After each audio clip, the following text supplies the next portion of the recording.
And now on BBC Radio 4, here's Matthew Parris with Great Lives. I'm going to start this week's programme with a story said to have influenced our great life all her life. It concerns a little girl who's sent into the forest by her stepmother. When the girl reaches a house in the forest, she's asked whether she wants to enter via the gold door or the tar door. Modestly, our heroine chooses the tar door and is promptly showered with gold. But when her stepmother sees the girl returning with this gold, she sends her own daughter back to the house. This girl chooses the gold door and is promptly showered with tar. Our guest today will recognise the story and its significance. Eleanor Bron's career began with satire and then moved into stage, film and television. She was in Peter Cook's Establishment Club, appeared alongside the Beatles in Help. Her name is said to have inspired Paul McCartney's Eleanor Rigby, and on television has appeared in Yes Minister, Doctor Who, Absolutely Fabulous, and so the list goes on. Eleanor, none of this from your life, all so much fun, prepares us for the life you've chosen to champion, something sadder, stranger, more clouded and ambiguous, perhaps even tragic, and very much in a minor key. Tell us about your great life, Simone Weil.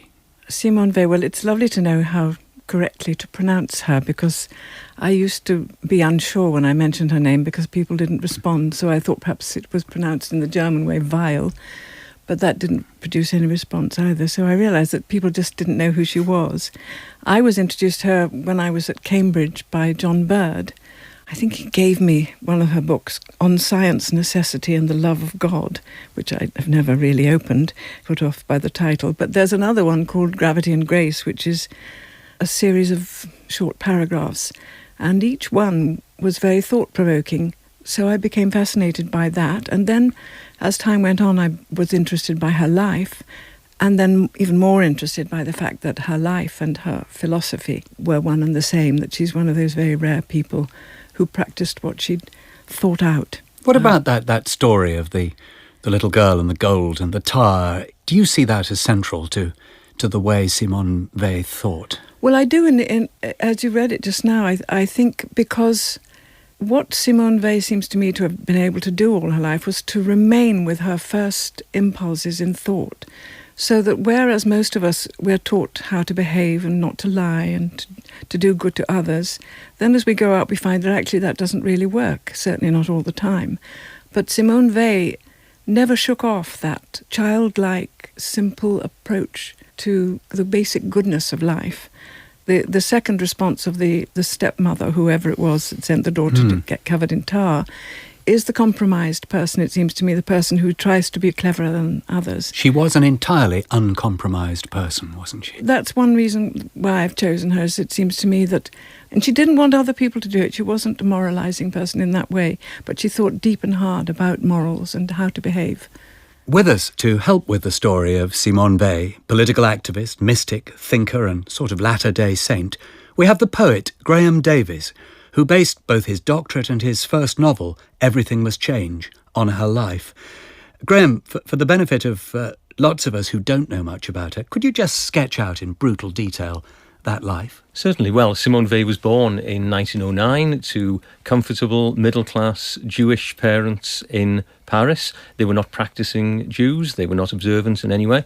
But she was, as Eleanor said, outstandingly intelligent right from the earliest age, and also showed this very precocious desire for self-abnegation. She'd refuse even the simplest, normal domestic luxuries and comforts right from the earliest age. There's a story that at the age of 3 she refused a ring from her cousin saying, "I don't like luxury." That's right. And she showed this penchant for self-sacrifice and for living for others. And what saved her really from becoming rather preachy and overbearing, which one would think that kind of behaviour would tend towards, is the fact that she never expected that of other people. She had a lifelong compassion for the oppressed, and she tried to live like a worker, lived on unemployed workers' wages, gave up her teaching positions to work in factories, and despite her lifelong involvement with politics of the left during that whole period of ferment in the interwar years, she found herself in the early years of the Second World War getting closer and closer to conservative politics and to Christianity. And the attempt to unite these disparate elements dominated the last few years of her life, during which she fled from Vichy France to London to join the Free French, from where she hoped to be sent on some kind of self-sacrificial mission into France. And really during this period, she did the greatest work of her life in terms of her writing, but also suffered a physical decline and was transferred to a sanatorium in Kent, in Ashford, where she died at the age of 34. And she's buried there in the new cemetery in Ashford. I've seen her described as one of the most remarkable thinkers of the 20th century, and her story is pretty mind-blowing. Yet before you brought her to my attention, I have to say I knew almost nothing about her. Why has this woman, her life and her work, passed people like me so much by? I would say that she embodies what I think are the 4 fears that most people have about when they meet other people. She is highly intelligent, riddled with goodness. She is a woman, and she is different. People, when they encounter someone like that, don't know what to do, so they push it to one side. I'm not sort of preaching feminism or anything, but it is a fact of life, and that a lot of the names that she was called and so on are very just sort of casual prejudice that we encounter. Her mother wrote in 1914, "I do my best to encourage in Simone not the simpering graces of a little girl, but the forthrightness of a boy, even if this must at times seem rude." She herself spoke later of the misfortune of being born a woman. Rather forbidding attitude from her mother. I rather admire it. Yes, I think, but it obviously did contribute to getting her into quite a lot of trouble, and maybe her mother regretted it afterwards, because the trouble that Simone brought on herself, of course, eventually was visited on her mother in many sad ways. She was just 8 when the Russian Revolution took place, and it seems to have made a terrific impression on her, didn't it, Grahame?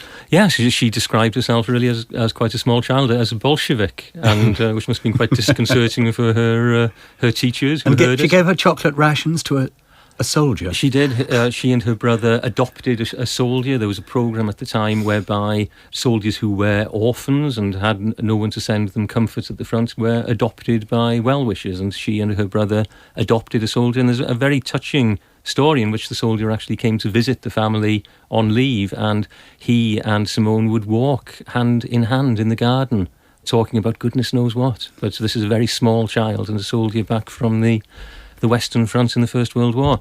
And of course this poor soldier was killed shortly afterwards. But this compassion for the suffering and for people, from different backgrounds was something that was there from the earliest age. I want to have a look at her time. She spent a long time being a worker in French factories, various factories in Paris. And perhaps you, Eleanor, would read this from her diary. Afternoon, stamping press. Pieces very difficult to position at 56 centimes per 100, 600 from 2:30 to 5:15. Half an hour to reset the machine, which was out of adjustment because I'd left a piece in the tool. Tired and fed up. Feeling of having been a free being for 24 hours on Sunday, and of having to readjust to slavery. Disgust at being forced to strain and exhaust myself, with the certainty of being bawled out either for being slow or for botching, for the sake of these 56 centimes. There are quite a lot of accounts of her working at these machines. Why is she doing it? Well, she wants to know what people are going through, and she certainly finds out, and she discovers that the condition of a great deal of mankind is what she calls slavery, and that we are all slaves. The need to keep up speed and produce bits of machinery, and the same in the fields. And of course, it was doubly difficult for her because she was actually a very clumsy person. There's this terrible time when she went to fight in the Civil War, and the first thing she did while helping to cook was to pour boiling oil on herself and had to be invalided out immediately. It's very moving. There's a wonderful passage too where she has to work in front of the furnaces and her face is all hot and her arms are covered with scorch marks, and she catches the eye of a young worker there, and he gives her what she calls a fraternal smile, and she said it went to my heart and warmed me so much. And it is that sense that she has of how to relate to people. And what is, I thought, most interesting is her discovery of the brutalizing, the dehumanization of people who have to work in such a way that they can't even daydream. The work is automatic, but it's not You can't just do it automatically. It's mindless, but you have to concentrate. And I think we have to remember how new those circumstances were. That kind of factory labour, it wasn't anything that people were familiar with, and she was looking on this as a kind of new area, not of research that would make it too kind of abstract a concept, but it was a new area of human experience which was becoming so widespread with the division of labour in factories of the time, that she felt it was a moral responsibility to get involved and find out what was increasingly affecting the lives of so many of her fellow citizens. Well, she'd be pleased, wouldn't she, Eleanor, at the increasing computerisation of manufacture these days? That a lot of that brutal. That's very interesting. I don't know whether she would, because I think she would be worried by what's happening to society in terms of becoming more materialistic. Perhaps every society says that they're becoming more materialistic, but it does really feel like that. And also a remoteness that has set in, so that we're all on our mobile phones talking to people who are not there and ignoring the people who are there. I think that would have distressed her very much indeed. Here's something her mother wrote when Simone was just 6 years old. She is indomitable, impossible to control, with an indescribable stubbornness that neither I nor her father can make a dent in. She stands up to us with an aplomb and assurance that are by now rather comic. My husband can't keep from bursting into laughter in the middle of these scenes, but that if continued will be distressing. Eleanor, do you see anything of yourself in that small child? I'm pretty contrary, goodness knows. Her behaviour is described very often as willful, but I think it should be spelt with 2 L's, because a lot of what she achieved, and people thought was kind of masochistic, was achieved through tremendous self-discipline and will. She had suffered all her life from terrible migraines. She just went on and did what she felt she had to do. So she had an extraordinary sense of duty. And I certainly don't have that kind of self-discipline. I've got the contrariness still. Maybe not, but I sense that in my opening CV for you, it made you sound all rather light and fluffy, because all the things you'd been doing that I listed had been light and fluffy, but I can't think that either your career or your life has been all light and fluffy. No, not at all. But I think it's now acknowledged that comedians are the saddest people in the world. And it is the famous phrase, which is, I think, said by Walpole and by Beaumarchais, I hasten to laugh about it for fear that I may be forced to cry. This is BBC Radio 4, and you're listening to The Great Life of Simone Weil, chosen by Eleanor Bron. Our expert here is the poet Grahame Davies. Simone Weil's short life encompassed 3 great events: the Depression, the Spanish Civil War, and the Second World War, and I want to talk about all of them in the second half of the programme. First, though, this thought occurs. She was clearly brilliant, but also somewhat willful, as you put it, Eleanor, and somewhat eccentric. She seems both troubled and troubling. What was it about her, given that at this point she'd published nothing, that seemed to grab and hold attention, that made people notice her? I imagine it was her sincerity. She clearly didn't care what they thought about her, but she meant what she said, and I think that, again, is a very rare thing. Yes, and the way she tried to unify her thought and her action, and I think this is really one of the most striking things about her, and one of the things which her contemporaries remember most fully is the fact that principles meant nothing to her unless they were put into action in whatever that might have meant, whether it was becoming a factory labourer or giving away her rations to the poor, or in fact activism, of course, on behalf of all kinds of oppressed groups. Trotsky used to lodge with her, didn't he, when he came to Paris? He did. When he was in Paris as an exile and under the disfavour of the Soviet regime, yes, he lodged with her parents, and Simone had a conversation with him, which we have the benefit of a contemporaneous note of hers, which she took immediately afterwards, and they argued quite violently, and in fact I think it ended with Trotsky stumping up the stairs and saying, "What's wrong with you? Are you a member of the Salvation Army?" Or something? That's right. I think she took him to task over the Kronstadt mutiny. I mean, what is rather wonderful too about her, I think, is that she dismissed communism and fascism. She said they arrive at the same point, which is a very good point to make, I think. And she saw through the USSR much earlier than most of the left in Europe did. Yes, much, much earlier. Much earlier, and I think she saw no obligation to toe any kind of party line, and even though she would often begin by idealising some group which she saw as being progressive in some ways, if she saw any hypocrisy there or any compromise, then she would call that out and name it for what it was, as you say, would do that with communism and fascism alike. What impresses me more than anything about her is this rigid, dogmatic, but really hugely admirable determination to eliminate the gap between belief and action. Yes. Not to do things in which she didn't believe. Yes. But I've wondered whether, if one takes that too far, perhaps it becomes then hard to believe things that one isn't prepared to do, and perhaps a little hypocrisy, a little setting of the mind free, rather than thinking whatever it is that I conclude I must now put into action in my own life might actually be philosophically liberating, might have been for her. I don't think she was a hypocrite. I think she may have, a lot of people accuse her of being hypocritical. She would live like a worker. She would only live on the equivalent of unemployment benefit and give the rest of her money to the miners' strike. And they said yes, but she had her parents there and she could always escape. But she didn't escape, actually. She stuck it out.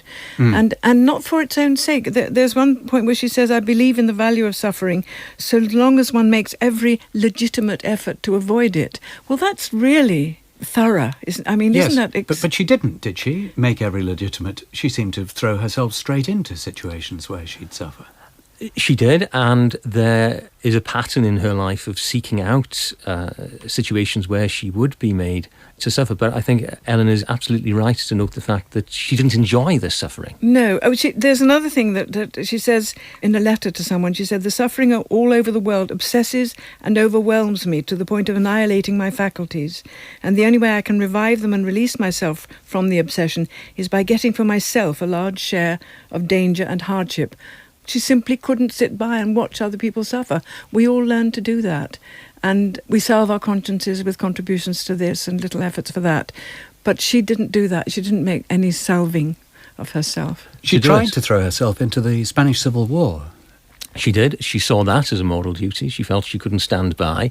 So off she went to Spain to join the anarchist militia, because in those days, of course, with the situation in the Spanish Civil War, you could choose which flavour of militia you wanted to join, and that was the one that she joined. And 3 weeks there, and as Eleanor says, a cooking accident, and she was invalided out. Which probably saved her life, because apparently all the women in her brigade were killed. Oh, really? Yes. I didn't know that. Yes. But she saw how both sides behaved, that war made them all murderers, and you have to fight anything that brings death about.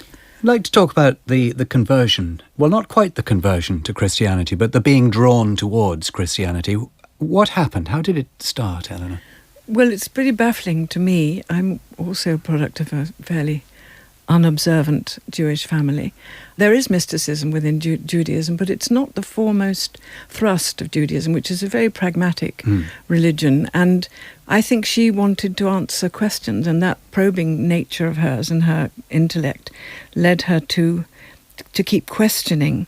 Also, I think she found that Judaism is also a very violent God. The God of the Jews is always waxing very wroth, and she doesn't like that, and there's a lot of slaughter going on. It was in a chapel in Assisi that she first... That's right. It's after her Civil War experiences, when she was on some of her recuperative journeys, which seem so ironic as they seem quite luxurious in contrast with her work in trying to immerse herself in the working classes. It was on those journeys that she started to have these mystical experiences where she felt suddenly that there was some power beyond herself, which she identified with the Christian God, because she was experiencing this in Catholic religious buildings.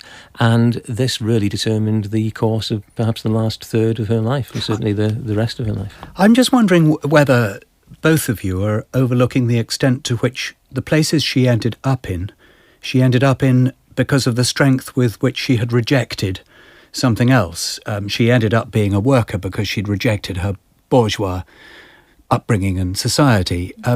I wonder if she was rejecting Judaism, and that was one of the reasons for Christianity.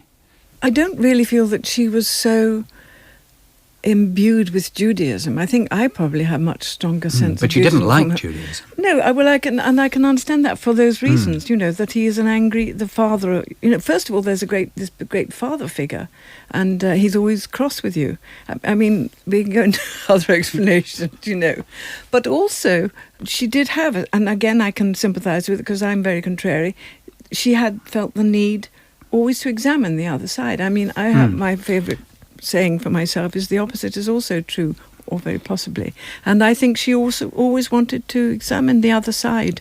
Here's a clip from her biographer, David McClellan, which explains something about how she changed. The clip goes back really a little to an earlier point in her life.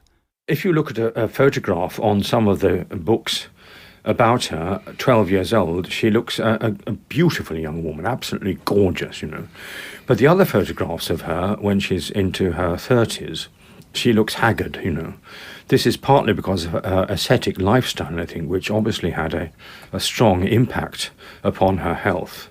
She suffered from migraines. And I think, of course, it's slightly speculative, but I think that sort of suffering, not always self-induced at all, must have contributed to some extent towards her view of spirituality and about the kinds of things that were important in life. We'll talk more about her health and her physical condition in a moment, but first the Second World War. How did this impact upon her, Grahame? Well, obviously this was a trauma for her. She'd felt that she was complicit in the circumstances, the political circumstances of pre-war France, in that they hadn't been sufficiently assertive in the face of German expansionism. And, of course, it was a huge existential problem for someone who was Jewish in a Nazi-occupied country. So she and her parents, after the period of the phony war, they fled, literally without even returning to their flat to collect their belongings. They fled and established themselves in the Marseille area, which was really a magnet for people who were trying to escape France via the port there.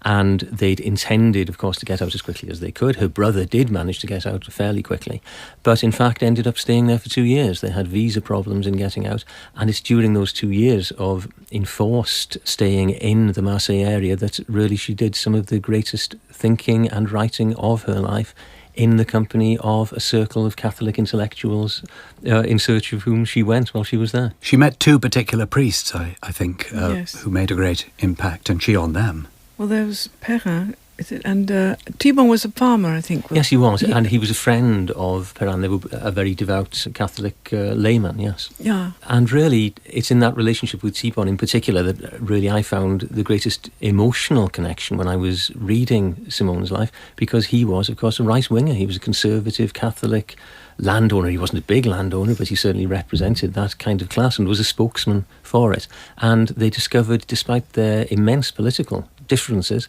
they discovered this very precious friendship. And she entrusted her notebooks to him, and he then edited them after the war. And is, I imagine, more than any other human being responsible for the growth of her reputation after her death. And getting everything published, yes. And Camus also was a great promoter of her. What took her to London?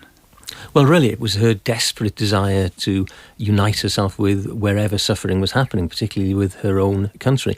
And she was desperate to throw herself into the resistance struggle, particularly desperate to promote a rather strange project, which was to set up a team of frontline nurses. Oh, this is the business of parachuting nurses into the Yes, front line. yes. She wanted to set up these frontline nurses. Their main object seems to be really to have been to get themselves killed, and became terribly dejected when the Free French wouldn't buy it. She didn't seem to get very far with General de Gaulle and the Free French in General London. de Gaulle thought she was Yes, he would pretty have. crazy, I think. And I mean, in fact, it does sound like a rather absurd scheme, and one can hardly bear the thought of her with a parachute cord trying to pull the cord. But clearly also she was very distressed that they only wanted her to write. Yes. That's all they wanted to use her for, which, of course, from their point of view is very sensible. They wanted her to help writing the French Constitution, and she immediately wanted to add alongside the rights of human beings to have their physical needs satisfied, their rights to have their spiritual needs satisfied. But she also, I think, at some point wrote something which is a draft of human obligations. And I think that's one of the interesting elements of her thought, is that she quite quickly was on to something which is current now, which is how much are we owed and how much do we owe. And she made that distinction very early on. Eleanor, I know this is a desperately touchy subject, but did she starve herself to death? I don't think she did. I mean, I don't think that was a deliberate thing. I think that she lost interest. I actually was not very well about 6 months ago, and I lost my appetite, which has not happened to me before.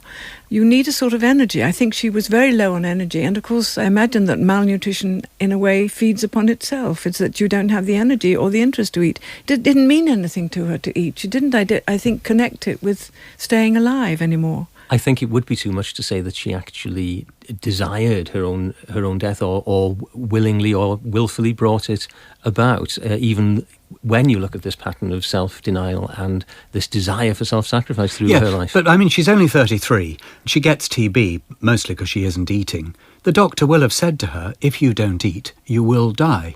And she didn't eat, and in the end she did die, and I can't completely ignore the possibility that there might have been an element of will here. Well, it's sort of will to ignore something that doesn't interest her. I think if her mother had said it to her, she might have felt obliged to behave differently. It must have been awful for her mother. Oh, terrible. Don't you think it was cruel to her mother? But I think that was one of the rare examples in her life of compromising, was how she did try and think of her parents. She wrote letters in which she did lie and say that she was fine, and so she wasn't entirely lacking with the sensitivity to the feelings of other people, but her mind was very strong. And again, one of the reasons that I love her and what I know of her is she gives a place for intelligence. I think intelligence is underrated in this society particularly. It's slightly better rated in France. But I think people always assume intelligence to be a malign thing. You know, people are afraid. They feel threatened by it, being different from other people and being a woman and so on. Those things are threatening. The coroner's verdict was cardiac failure due to myocardial degeneration of the heart muscles due to starvation and pulmonary tuberculosis. The deceased did kill and slay herself by refusing to eat whilst the balance of her mind was disturbed. One could hope for a better epitaph than that. Well, I reject that utterly. I think it's extraordinary to be able to live a life so consistently and so powerfully and so wholeheartedly, actually. I think that's magnificent. One of her last letters to her parents, she said, "I have a sort of inner certainty that there is within me a deposit of pure gold which must be handed out." That's right. She was totally impersonal. She felt she had a gift. It's as if some people might feel they had a beautiful singing voice. She thought, I've got this mind which receives these ideas, and it's my duty to pass them on. That's pretty selfless. And she had to be very egotistical, perhaps, in order to stay with it. My thanks to Eleanor Bron, who chose Simone Weil as her great life, and to our expert witness, Grahame Davies. Goodbye. Great Lives was presented by Matthew Parris and produced in Bristol by Miles Ward.